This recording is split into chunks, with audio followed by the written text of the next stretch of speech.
বর্তমান সমাজে কিছু মানুষের জীবনে নিঃসন্দেহে ঘটে চলেছে অবহেলা।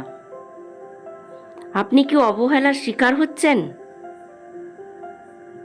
একটু চিন্তা করে দেখুন তো। দিনের পর দিন আপনি সেই ব্যক্তিটির কাছে অবহেলিত হচ্ছেন যাকে আপনি সবচেয়ে কাছের মানুষ ভাবেন, যাকে আপনি সবচেয়ে বেশি ভালোবাসেন।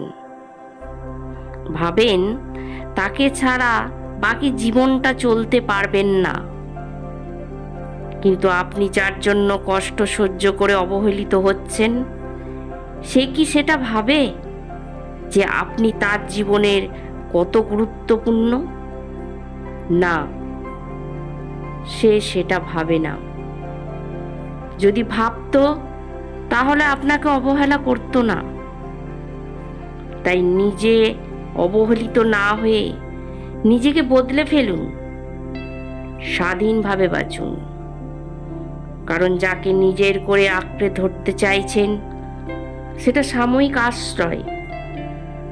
তাই তাদের কাছ থেকে দূরে থাকুন যারা আপনাকে অবহেলা করে, শুধু অসম্মান করে, আপনাকে ছোট করে।